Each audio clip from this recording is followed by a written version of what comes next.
Dahil sa hindi pa maresolba ang bintang ng pagtatanim ng bala ng ilang tauhan ng NAIA OTS, ang mga inosente nilang kabaro nasasaktan na raw. Umaaksyon live si Faith Del Mundo. Faith.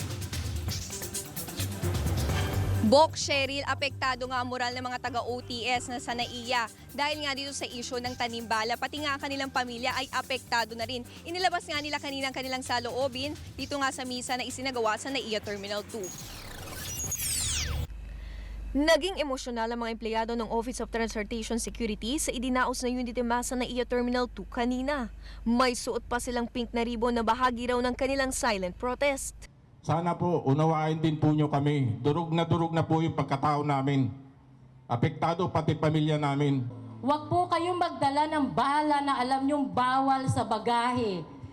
Kasi po kami po ang naaapektuhan. Kami po ang taga-screen ng mga bagahe nyo. Kami po ang nakakakita ng laman ng mga bag nyo. Pag po nakita namin ang isang bagay na alam namin bawal, inire-report po namin sa kinauukulan yon. Maging ang paring nagdaos ng misa na nawagan sa mapayapang pagresolba sa isyu ng tanimbala. Masolusyonan po ang lahat na ito. Kung may sindikato man o wala, kinakailangan tapusin ang lahat na ito para mabalik ang kredibilidad ninyo na taga-OTS. Kwento pa ni Edgar Anas na presidente ng Employees Union ng OTS, may mga pagkakataong nakakaranas ng pambubuli pati ang kanilang mga mahal sa buhay. Maging sa pagpila nila sa LRT, MRT, naririnig nila, sinisigawan sila mga laglag bala. Simple kahit sino, masakit. Hiniling ng OTS kay Transportation Secretary June Abaya na pulungin ng National Civil Aviation Security Committee sa November 12 para matuldukan na ang kontrobersya. Pinamumunuan ng DOTC ang nasabing konseho na tumatalakay sa lahat ng problemang may kinalaman sa aviation. This is the proper venue. This is the appropriate consultative forum. This committee is the national committee, where all others, this is the Supreme Committee for Civil Aviation Security. I would suppose that convening this is for the purpose of important matters. Pagsisigurado naman ng OTS, hindi nila kinukonsinti ang mga tiwali nilang kasamahan sa trabaho. Katunayan, nasa 60 screeners ang hindi na muna makaka-duty sa airport habang iniimbestigahan ng mga kaso. Everybody is getting properly educated about the existence of the law, which is this possession of ammunition. Ito rin aming mga tao are at the foot na they're making sure that they do public service. We're moving heaven and earth that this really should ensure that our passengers are properly protected and secure. Sa pag-usad na maghapon, tuloy ang pag-usbong ng mga sinasabing insidente ng tanimbala. Ang pinakahuling biktima ngayong araw ay ang 65 anyos sa si Rufina Cruz na nahulihan ng bala ng kalibre 22 sa final screening sa Terminal 4. Alam ko talaga wala talaga siyang ano. Wala? Oo. Kasi kaming nag-ano ng mga gamit nila eh. Pinakalkal talaga namin sa kanya lahat. Kasi siyempre ninigurado rin kami.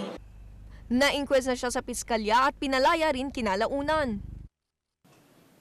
Bok, Cheryl, paulit-ulit nga nating pinapaalala sa ating mga kababayan na huwag na magdadala ng bala doon nga sa mga pasahero o kung susundo ka man or maghahatid ka sa airport para nga hindi ka na maabala.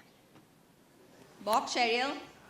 Bok, ang sabi mo nga sa story mo, mga 60 miyembro ng OTS ang hindi pinag-duty sa airport. Sila ba'y tinanggal sa pwesto o hindi lang sila pinapapasok sa NAIA? Kaya ako natanong yan kasi wala pa naman natang formally charged ng extortion doon sa mga OTS from what I understand. Oo.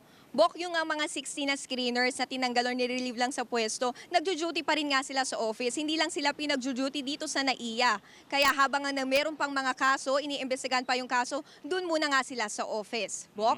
So restricted sila from NAIA, no? So anyway, you're looking at 60 people from one agency. That's a sizable number di ba? For any agency. Mga ilang porsyento ng manpower ng OTS yan. At number two, kung hindi na sila pinapapunta doon sa pinag-duty sa airport screening, iba saan sila nakaharap ng mga kapalit doon sa 60 tao na tinanggal in the last 2 or 3 weeks?